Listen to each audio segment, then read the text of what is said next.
Now, if you're not subscribed to Steve's Kitchen, you should be, and hit that bell so you get notified, because otherwise you're going to miss great cakes like this. It's not a Christmas pudding. This is a Malteser cake. Not only does it look fantastic, it isn't that difficult to make. So come on, let's get and make this fantastic cake.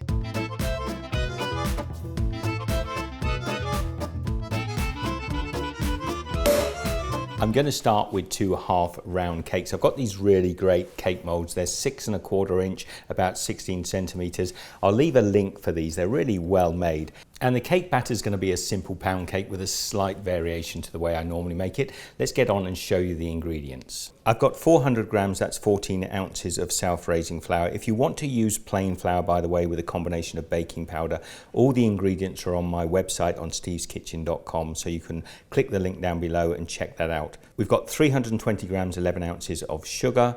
I've got 8 egg yolks, which I've separated from the 8 egg whites. We've got 400 grams, that's 14 ounces of lightly salted butter. We're going to be using a little bit of vanilla extract to go with the eggs, and I'm also using 1/4 cup of a malt extract to add that Malteser flavour, and of course a little pinch of salt. Now, as you saw, my egg whites are separated in this bowl. We're just going to take a whisk and we're going to whip these up until we've got stiff peaks. Now that's what I'm looking for, lots of air in the egg whites. I've got my sugar here in the other side of the sphere. I'm going to add about 1/4 of it in with the egg whites, and then I'm going to whip this again, and this is going to make a lovely silky texture. Whisk it for a few seconds and then add about another 1/4 of the sugar. We're going to keep half of the sugar aside to beat up with our butter. Now, after a few seconds, we've got this lovely soft meringue-like texture. We're just going to set that aside. Now let's take our softened butter, pop it into a second bowl, add in the rest of our sugar. Now again, using the whisk, I'm just going to cream this together until I get a lovely smooth buttery sugar.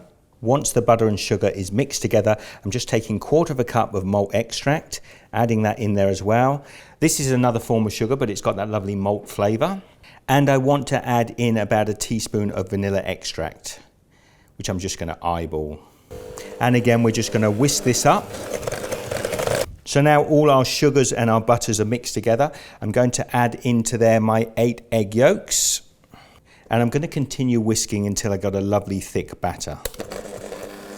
Now I'm switching over to a spoon or a spatula here. We've got this wonderful light and buttery sweet mixture. I want my flour to be nice and light, so I'm going to sift it in, add into that a teaspoon of salt. And we're just going to sift that in with our butter. Now we need to fold the flour in with the butter and sugar. Now you're going to have this lovely, smooth but fairly thick batter. I'm going to take half of my lovely white egg whites and I'm just going to fold those into my batter. And be careful not to completely break down all the air that you've knocked into the batter. We're now going to take the rest of our egg whites, add it in, and again, just be patient and just gently fold this into your cake mix. Now as the batter comes together like that, I'm going to stop mixing. Now I've just rubbed a little bit of butter on the inside of the cake tins and dusted it with flour. And we want to divide our batter evenly between the 2 cake molds. Now, although the hemispheres actually stand by themselves, I've popped them onto these little round circles just to keep them stable in the oven. Now just level off the top of the cakes, but you don't need to completely flatten them down. You can see they're about 1/2 inch from the top. Now I've preheated my oven to 160 degrees Celsius, that's 320 Fahrenheit. We're going to bake these for about 50 to 55 minutes. You'll see they go golden brown, and if you need to check them, you can just take a skewer and pop them in and make sure they're baked in the center. They should be just fine. Now we want our cakes to cool down. We don't want it to completely cool down. This is still a little bit warm, which will make it easier to come out, but it's cool enough that I can handle. Now these are baked perfectly. We've got a little bit of spillover, which means when I cut it off, we get a perfect half sphere. Now I can use a bread knife and I'm just going to run it across the top of the dome so I get a nice level and even cut. And I get all my crumbs into this bowl below. Now that is perfect. I'm just going to do the other one. And now I can turn my cake mold out onto a cooling rack and we can leave it there to completely cool down. The cakes have cooled down and we are on the home straight. Everything gets very simple from here on out. I would just like to say, if you're not subscribed to the channel, hit that subscribe button and the little bell so you get notified of new videos. And don't forget, share my videos out with your friends and family. And while I'm at it, have a wonderful Christmas. I did make up 2 batches of the chocolate ganache that I made on the video just the other day. It's so easy to make. Check out that video. I'm going to take a couple of spoonfuls of my chocolate ganache and put it on one side of my cake. And I'm just going to evenly spread this across the surface. Remember, this is almost pure chocolate, so it's going to be absolutely delicious. Now, like a great chocolate sandwich, I'm going to take the 2 halves of the dome and just push them together, give them a little bit of a wiggle. I then want to set this cake in the fridge to completely chill down. The cake has chilled up nicely in the fridge, and I've warmed the ganache but very slightly.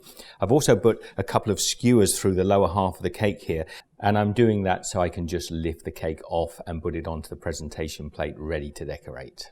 We're going to pour this over the Malteser cake, and it's going to coat it a little bit like a mirror cake, but it will be just a ganache. And we're going to use that for our adhesive to stick our Maltesers on. And at this point, I can actually slide the skewers out. You're going to want to chill the cake down with the ganache on it, just a little bit, not too much, so that the Maltesers will stick. Right, it is time to open that box of Maltesers. Now I'm going to start by just pushing the Maltesers up against the edge of the ganache, and I'm going to go round in a full circle. And yes, the Maltesers will fall off occasionally, and you'll have to find that balance between set firm enough to hold them on and too warm where they drop off. So you just need a little bit of persistence. When all the Maltesers are stuck on, we want to chill this in the fridge to make it nice and firm. And that's pretty much it. You could serve it as it is, but we're just the week before Christmas, so I'm going to bling this up with a bit of Christmas decoration. Because this looked a bit like a plum pudding or Christmas pudding, I've taken some modelling chocolate. I've cut it out to look like running custard. And I can take that and drape it over the top of the Malteser cake so it looks almost like a cartoon custard. And you can see what a transformation that makes. It really looks fantastic. So already it's starting to look like it's got custard poured over the top with a little bit of coloured modelling chocolate as well. I've made some holly leaves. I'm just going to put 3 holly leaves on the top here. So you're going to bend that one up a little bit just to make it look more realistic. And I've also got some little bits of red modelling chocolate to make some berries. I think they'll pretty much stick there by themselves. Now a little extra bling, and doesn't that look fantastic? This is going to be our Christmas cake this year. It looks fantastic. If you decide to make this, take some photographs and get them across to me on social media, Facebook, Instagram, whatever suits you. In the meantime, don't forget to subscribe to the channel, hit the bell so you get notification, and I will see you very shortly for another video in Steve's Kitchen. Take care.